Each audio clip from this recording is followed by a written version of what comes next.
अब सबभन्दा पहिले यो पस्ने ठाउँ अघि त्यो निस्किने ठाउँ कुनै पनि चिज भुइँभित्र दुलो पार्दा सिधा जानुपर्ने नि त। यो चाहिँ स्केलमा छ, यो सिधा जानुपर्ने नि त। छोटो त यो हुन्छ नि, किन घुमायौँ त? हामीले घुमाएको छौँ अघि। पहिले यो 2.45 किलोमिटर हुन्थ्यो, यो घुमाएर अब 2.68 350 मिटर जति हामीले चाहिँ लम्ब्यायौँ।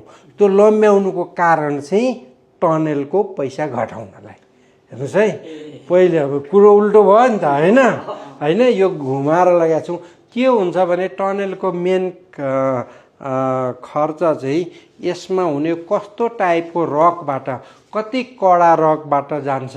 जति कडा रक हो जति त्यो चाहिँ टनेल बनाउन सजिलो, सहज र थोरै समय लाग्छ। जति लुज रक हो, हामीले चाहिँ सोच्दा त उल्टो हुन्छ नि, लुज भए त खुरुखुरु खन्थ्यो नि, होइन। त्यो चाहिँ लुज रकमा चाहिँ के हुन्छ भनेदेखि चाहिँ त्यति नै गाह्रो हुन्छ, किनभने जुन बेला पनि त्यसलाई एक्स्ट्रा सपोर्ट दिनुपर्छ। सपोर्टको कारणले गर्दा त्यो एउटा भयो। अब यसमा यो सिस्ने खोला पहिले यहाँ थियो, होइन। यो एक्जिस्टिङ त्रिभुवन राजपथ भयो। यहाँबाट चाहिँ अब पहिले के छ भने यहाँ अलिकति बाङ्गो देख्नुहुन्छ, यो हाम्रो इभ्याकुएसन टनल अथवा रेस्क्यु टनल हो, यो मेन टनल हो। जति पनि भेहिकलहरू, ट्राफिकहरू मेन टनलबाटै आउने जाने गर्छन्। यो चाहिँ रेस्क्यु पर्पसलाई मात्रै बनाएको। यहाँनिर हेर्नुहुन्छ यो चाहिँ 30 मिटर छ। यहाँनिर हेर्नुहुन्छ भने के भने यहाँ गहिरो, पहिले अब यो जग्गा सुरुको खोला एकदम गहिरो थियो। यहाँबाट खन्न सुरु गर्न हामीलाई गाह्रो भयो, जान नसकेर यहाँबाट खन्यौँ, अलिकति पुरेर ल्याएर यहाँबाट खन्न सुरु गरेर अनि अगाडि गएर यहाँ पुगेर यहाँबाट फेरि ब्याक भित्रबाट खोतालेर बाहिर निस्केको हो क्या। यो बाहिरबाट सुरु गरेको होइन।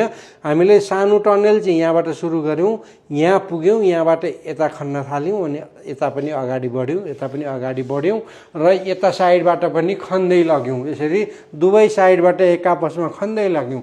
अब यसरी कर पनि छ, होइन, भित्र अँध्यारो छ। यो पोइन्टबाट यो पोइन्ट निस्किँदा चाहिँ 91 मिटर माथि आउँछ, होइन। भनेपछि यहाँबाट तपाईँले छिर्नु भयो, त्यहाँबाट छिर्नु भएको छ, त्यो दुईवटा कसरी पोइन्टमा ठ्याक्कै मिल्नु पर्यो त? त्यो त ठुलो विषय हो नि त। कसरी तपाईँ हेटौँडा पुग्नुहुन्छ कि तपाईँ नुवाकोट पुग्नुहुन्छ थाहा छैन, होइन। 1 मिटर फरक पर्यो, 1 सेकेन्ड फरक पर्यो भनेदेखि त यो त यहाँ त जुट्दैन। कति गाह्रो हुन्छ। हामीलाई पनि डर लाग्थ्यो। अब हामी त अब हिसाबबाट निकाल्ने हो, थ्योरिटिकल्ली हिसाब गरेर निकाल्ने हो।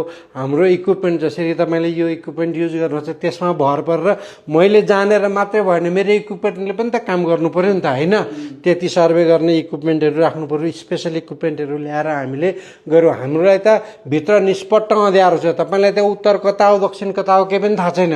तर तपाईँलाई त्यही पोइन्टमा जानु पऱ्यो। अनि लास्टमा दुवै साइडमा गरेर यो पोइन्टमा हामीले ब्रेक थ्रु गऱ्यौँ। ब्रेक थ्रु गर्दाखेरि जम्मा 5-7 सेन्टिमिटरमा हामीले सेन्टर पोइन्ट मिल्यो। भनेपछि यो चिज चाहिँ हाम्रो प्रविधिलाई कति हामीले रिलायबिलिटी लिने, कति भर पर्ने, हाम्रो त्यो चाहिँ हाम्रो पनि जाँच हो क्या। हामीले, होइन, माउन्ट एभरेस्टको हाइट 8837 मिटर, कति 48 मिटर त कसैले नापेको त होइन नि, हिसाब गरेर मात्रै त्यहाँ गएको छ नि, होइन। हिसाब गरेर मात्रै निकालेको। त्यस्तै हो, पहिला हामीले हिसाब गरेर गयौँ अनि त्यसपछि निकाल्यौँ। यी 7वटा ढोका भनेको यी हुन्। यसबाट रेस्क्यु हुन्छ। यसको दुवै साइडमा कन्ट्रोल रुममा यहाँ घरहरू बनेका छन्, कन्ट्रोल रुम हो। त्यो कन्ट्रोल रुमबाट चाहिँ यो भित्रको सबै एक्टिभिटिज हामीले मोनिटर गरिराख्छौँ र त्यसबाट चाहिँ हामीले सबै 24 घन्टा हामीले मोनिटर गरेर अनि अगाडिको कन्ट्रोल गर्छौँ। यो एकदमै यसमा सेफ्टीसँग इम्पोर्टेन्ट छ। यसमा चाहिँ 24 घन्टा यो चल्नुपर्ने भएको कारणले गर्दाखेरि सिफ्टमा हामीले मान्छे राख्नुपर्छ। 3-3वटा सिफ्ट, 8-8 घन्टाको सिफ्टमा राख्नुपर्ने भएकोले चाहिँ तब अलग अलग मान्छेले आफ्नो काम। अब यसमा टोलको बुथको कुरा पनि राखिएको छ। अहिले तपाईँले एउटा क्वेसन पनि सोध्नु भएको थियो, मैले एन्सर दिन बिर्सेँ, होइन। टोल बुथमा चाहिँ अब पैसा कति राख्नेदेखि लिएर सबै चिज हिसाब गर्नु पऱ्यो। त्यो टोल लिने सिस्टम पनि मान्छे राख्नु पऱ्यो फेरि यस्तो ठाउँमा, होइन। त्यसलाई अटोमेटिकल्ली ब्याङ्कमा गएर डिपोजिट हुने सिस्टम हामीले अटोमेटिक पनि अहिले राख्दैछौँ। RFID भन्ने चलन हुन्छ। ती सबै चिज अहिले हामीले इन्स्टल गर्दैछौँ। त्यसले गर्दाखेरि त्यो चिज सिक्न जान्नलाई पनि सर्भिस प्रोभाइडर जुन हामीले अर्को जुन सञ्चालन गर्ने ग्रुप आउँछ त्यसको लागि हामीले चाहिँ टाइम लाग्छ सिक्नको लागि भन्ने छ। मोटामोटी यो हाम्रो टनेल भयो। टनेलको अलावा पनि हामीले पूर्व साइडमा 2.5 किलोमिटरको नयाँ बाटो बनाएको छौँ, ड्रेनेजहरू बनाएका छौँ, ड्रेनेज स्ट्रक्चरहरूको पुल पुलेसाहरू। त्यसपछि अहिलेको एक्जिस्टिङ बलम्बु भन्ने ठाउँमा किसिपिडी भन्ने चलन छ, त्यो ठाउँमा चाहिँ फ्लाइओभर बनाइएको छ। त्यो फ्लाइओभर पनि के हो भनेदेखि चाहिँ सबभन्दा यो नेपालमै सुरु गर्दा हाम्रो पहिलो फ्लाइओभर हो। अहिले आजकल धेरै चर्चामा आएको ग्वारको फ्लाइओभर पनि छ, त्यो पनि निकट भविष्यमा सकिन आँटेको छ। हाम्रो फ्लाइओभर र त्यो फ्लाइओभरमा चाहिँ के फरक छ भने त्यो फ्लाइओभर चाहिँ पूर्वबाट गएर पश्चिमतिरै जान्छ, हाम्रोमा चाहिँ पूर्वबाट गएर उत्तरतिर जान्छ, घुम्छ त्यसरी होइन। र उहाँहरूको चाहिँ कङ्क्रिटको फ्लाइओभर हो, हाम्रो चाहिँ बेसिकल्ली स्टिलको फ्लाइओभर हो र त्यसरी बनाएको छ। हाम्रो फ्लाइओभरमा चाहिँ हामीले किन फ्लाइओभर हामीले राखेको भनेदेखि चाहिँ यो बेसिकली इन्टरसेक्सन भन्छ यस्तोलाई, दुईवटा एउटा अब टनेलबाट जाने बाटो र अहिलेको बाटोमा जोड्नु पर्ने भएकोले त्यहाँ जोड्दाखेरि चाहिँ ट्राफिकलाई कन्फ्युजन हुन्छ। त्यसले गर्दाखेरि ट्राफिक पुलिस राख्नुपर्छ।